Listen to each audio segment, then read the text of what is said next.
Sir, భారత్లో cockroach party విజృంభణ అయితే చూస్తూ ఉన్నాం. మరి నేపాల్లో జంజీ పార్టీ అధికారంలోకి రానుందా? ఎస్ అండి, ఇప్పుడు నేపాల్లో జంజీ అధికారంలోకి వచ్చింది. బెలన్ షా అక్కడ అసలు మెయిన్ పొలిటికల్ పార్టీస్ అయినా అక్కడ నేపాలీ కమ్యూనిస్ట్ పార్టీలు, తర్వాత నేపాలీ కాంగ్రెస్ పార్టీలు మట్టి కరిచిపోయినమాట. ఇప్పుడు బెలన్ షా ఏది జంజీ పార్టీ మొన్నగాక వచ్చేసి అధికారంలోకి వచ్చేసింది.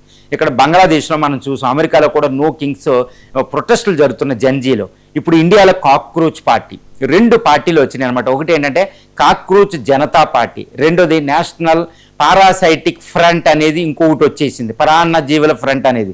ఈ రెండు ఎక్కడంటే ఇండియన్ ఏదో వేరే విషయంలో ఉద్దేశపూర్వకంగా కాకుండా ఒక ఫేక్ డిగ్రీ సర్టిఫికెట్లు తెచ్చిన కొంతమంది మీద మాట్లాడుతూ ఈ చీఫ్ జస్టిస్ ఆఫ్ ఇండియా ఏం మాట్లాడారంటే, ఈ నిరుద్యోగులు కాక్రోచ్లు, పరాన్న జీవులు, పారాసైటిక్ అంటే కాక్రోచ్ లాగా ఉన్నారు అన్నట్టు బయటకు వచ్చేసింది. ఆయన ఎంత క్లారిఫై చేసినా అప్పటికే ఎంత డ్యామేజ్ అవ్వాలో అంత అయిపోయింది. ఇప్పుడు భారతదేశంలో ఏంటంటే ఇది హర్ట్ అయిన ఈ నిరుద్యోగులు పెట్టిన పార్టీ కాక్రోచ్ జనతా పార్టీ. ఒక సెటారికల్ వ్యంగ్యాస్త్రంగా ఉపయోగిస్తున్నారు వాళ్ళు, కానీ ఇది ఒక డిజిటల్ పార్టీ కింద అయిపోయింది.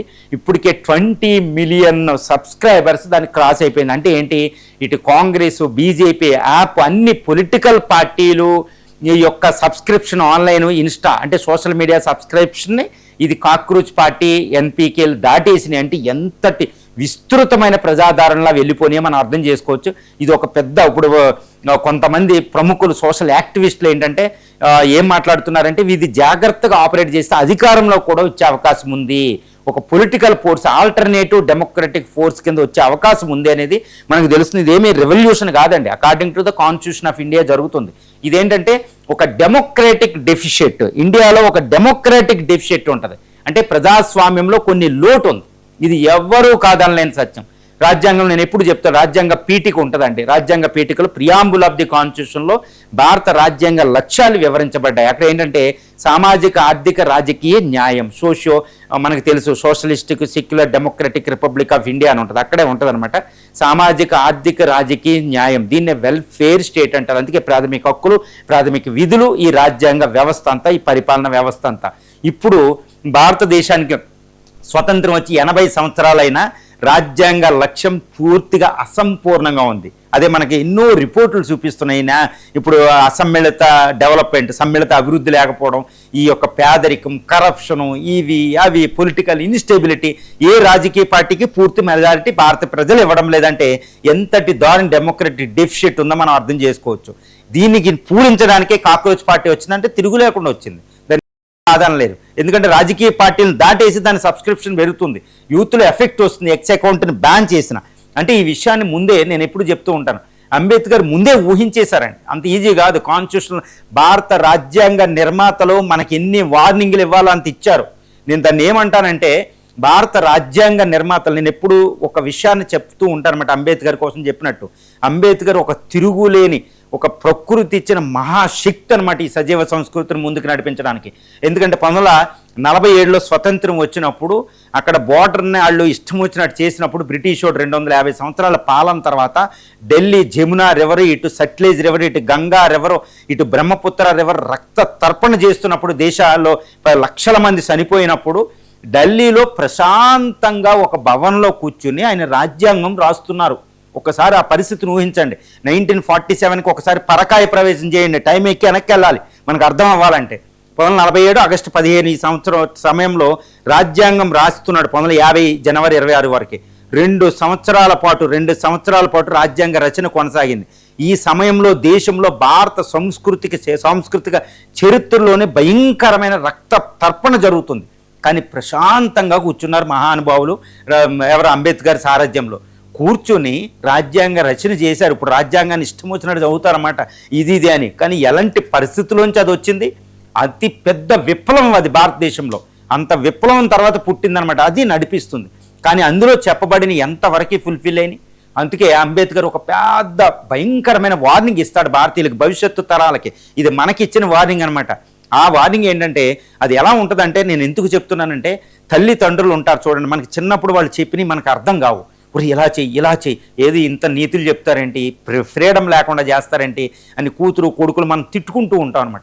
కానీ ఆ తల్లిదండ్రులు చనిపోయిన తర్వాత, మళ్ళీ మనమే తల్లిదండ్రులు అయిన తర్వాత మన పిల్లలకి మనం చెప్పేటప్పుడు అప్పుడు గుర్తొస్తారు మన తల్లిదండ్రులు, అప్పుడు కొండరు కళ్ళంట నీళ్ళు గారుస్తూ ఉంటాం అనమాట. అరే చేతులు పట్టుకుని భవిష్యత్తులో వచ్చే సమస్యల్ని ఎలా పరిష్కరించుకోవాలో ముందే ఊహించి మనకు చెప్పారు కదా తల్లిదండ్రులని. అది అండి రాజ్యాంగ నిర్మాతలు చేసింది. డాక్టర్ బిఆర్ అంబేద్కర్ చెప్తారు, ఇది రాజ్యాంగం కాదురా బాబు, ఇది బుక్కే కాదు, మీ సజీవ సంస్కృత ఆత్మ ఉంది, ఇది పరిణామ క్రమం ఫ్లెక్సిబుల్గా ఉంటుంది, ఆర్టికల్స్ అన్ని పెట్టాము, మిమ్మల్ని మీ ఫ్రీడమ్ చెడగొట్టదు, మీరు అనుకూలంగా మార్చుకోండి. చూడండి 80 సంవత్సరాలుగా 1947 నుండి 2026 నాటికి ఎన్ని సమస్యలను పరిష్కరించాం, ఎంత ఆర్థిక వ్యవస్థ అయింది, ఎన్ని కొయిలేషన్ గవర్నమెంట్ ఎన్ని యుద్ధాలు ఫేస్ చేసాం, ఎన్ని దారుణ అయోధ్య బాబ్రీ మసీదు కూల్చివేత నుంచి, ఢిల్లీ అల్లర్ల నుంచి, సిక్ అల్లర్ల నుంచి, యాంటీ నక్సలిజం నుంచి ఎన్ని సమస్యలను పరిష్కరించామన్నామండి. కానీ రాజ్యాంగం నీడ కింద అనేది గుర్తుపెట్టుకోవాలి. మరి ఆ రాజ్యాంగంలో చెప్పబడిన సామాజిక న్యాయం లేదు, డెమోక్రటిక్ డెఫిషిట్. ఎందుకంటే రాజకీయ పార్టీలు పూర్తిగా విఫలమైనవి. ఎందుకంటే ఈ డెమోక్రసీని, ఈ రాజ్యాంగాన్ని అన్నిటినీ నడిపించేది రాజకీయ పార్టీలు. మరి రాజకీయ పార్టీలు ఎలా ఉన్నాయి? కులాలు, మతాలు, ప్రాంతీయ పార్టీలు విడిపోయి ఉన్నాయి. ఏ రాజకీయ పార్టీకి పూర్తి మెజారిటీ కూడా భారతీయులు ఇవ్వడం లేదు, ఇంక్లూడ్ రాష్ట్రాల్లో కూడా ఇవ్వడం లేదంటే ఇప్పుడు తమిళనాడు కొయిలేషన్ చూస్తున్నాం, కేరళ కొయిలేషన్, ఎక్కడ పడితే అక్కడ కొయిలేషన్లో అలయన్స్ లేకపోతే ఒక్క నేషనల్ కాంగ్రెస్ బీజేపీలు ఒంటరికి వెళ్ళే ధైర్యం లేదు అంటే ఎంతటి పరిస్థితి ఉందో చూడండి. ఇండియా అంతా కూడా పార్టీలు లేవు. సో డెమోక్రటిక్ డెఫిషిట్ ఉంది. మరి దీన్ని పూరించేదానికి వాళ్ళు ఏం చేయాలి? మతం, కులాలు బయట పెట్టాలి, అవి వదులుతులే. అందుకనే కాక్రోచ్ పార్టీ ఇప్పుడు మతాలు, కులాలు లేనిది అని డిమాండ్లు తీసుకొస్తుందండి, కరప్షన్ లేని తీసుకొస్తుంది. ఇష్టం వచ్చినట్టు వాళ్ళు డిఫెక్ట్ అవ్వచ్చు, క్వాలిఫికేషన్ లేని వాళ్ళు పార్లమెంట్లోకి వచ్చవచ్చు. ఇండియా అంటే మీనింగ్ తెలియని వాళ్ళు కూడా పార్లమెంట్ ఆఫ్ ఇండియాలో, వాళ్ళకి ట్రైనింగ్లు ఉండవు, ఎంతో కరప్షన్ పై ఇంత తర్వాత సమ్మిళిత అభివృద్ధి లేదు, వ్యవసాయాన్ని పట్టించుకునే నాదులు లేదు, స్త్రీలకు రిజర్వేషన్ వాళ్ళు పోరాడిన దిక్కులే 33%, 50% ఎందుకు ఇవ్వకూడదు? ఆఫ్ ఇండియాని కదా, వాళ్ళ వర్క్ ఫోర్స్ లేదు, నిరక్షర. ఇంతటి డెమోక్రాటిక్ డెఫిషిట్ని ఎత్తు పెడుతూ అది విప్లవం వస్తుంది. ఒక యూత్ జెన్ ఆల్ఫా నుంచి వస్తుందండి. దీన్ని రాజకీయ పార్టీలు ఉపేక్షిస్తే చాలా ప్రమాదం.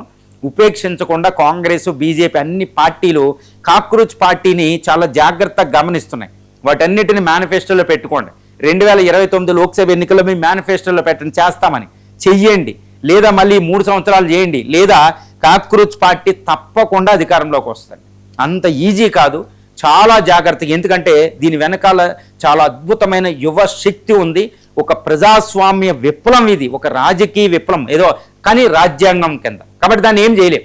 చూడండి, బ్యాన్ చేయొచ్చు, ఈ చేయొచ్చు, దాన్ని బ్యాన్ చేయడానికి వీలు లేదు. ఎందుకంటే రాజ్యాంగబద్ధంగా వాళ్ళు వస్తున్నారు ఒక పొలిటికల్ పార్టీ పరంగా. కాబట్టి దాన్ని ఏమీ చేయలేరు, ఎంత ఆపినా అది ఆగదు. ఎందుకంటే ఒక ఉత్తుంగ తరంగంలో వస్తుంది. కాబట్టి అందుకనే ఇప్పుడు 20 million 2 crore followers with in hours అంటే వరల్డ్ సర్ప్రైజ్ అయిపోతుందండి. యుఎస్ ట్రంప్ మీద కూడా అలాగే ఉంది. కాబట్టి ఎవ్వరూ ఏమీ చేయలేరు. కాబట్టి రాజకీయ పార్టీలు కన్ను విప్పు కలిగించేది, లేదా 2029లో ఈ రాజకీయ డిజిటల్ ఫామ్లో ఉన్నది నిజమైన వాస్తవ రూపంలోకి వచ్చి ఇది ఒక రాజకీయ శక్తిగా వెళ్ళి, ఇప్పుడు తమిళనాడులో టీవీకి ఎలా చూడండి, డ్రైవర్లు, చిన్న కానిస్టేబుళ్ళు, పని మనుషులు ఎమ్మెల్యేలు అయిపోతారు. ఆ డబ్బు పనిచేయదు. అందరూ అనుకుంటారు డబ్బులు తీసుకుని ప్రజలు ఓటేస్తారని, చాలా తప్పు. పబ్లిక్ మెమరీ తప్పు. సినిమాల్లో చూస్తాం అనమాట. ఇలాగే ప్రజలు మభ్య పెట్టేద్దాం అధికారం, ఇలా ఎక్కువ కాలం కొనసాగదు. అంబేద్కర్ ముందే చెప్పారు, ఎవరు రాజ్యాంగాన్ని నడిపించే వాళ్ళు మంచోళ్ళు అయితే రాజ్యాంగం మంచిది, చెడ్డదైతే రాజ్యాంగం చెడ్డదైపోతుంది. కాబట్టి మంచోళ్ళని ప్రజలు ఎన్నుకుంటారు. దీన్ని ఎవ్వరు ఆపలేదు. ఒక అద్భుతమైన ప్రజాస్వామ్య విప్లవమే ఇందులో ఉంది రాజ్యాంగంలో. అంటూ రాజ్యాంగబద్ధంగా చూపించారు. కాక్రోచ్ పార్టీ రాజ్యాంగబద్ధంగా వచ్చింది, దాన్ని ఎవరు ఏం చేయలేరు. మీరు మార్చుకోలేదా రాజకీయ పార్టీలు? కాక్రోచ్ పార్టీ ఇది నేషనల్ పారాసైటిక్ ఫ్రంట్ అధికారంలోకి వచ్చిన ఆశ్చర్యం లేదు.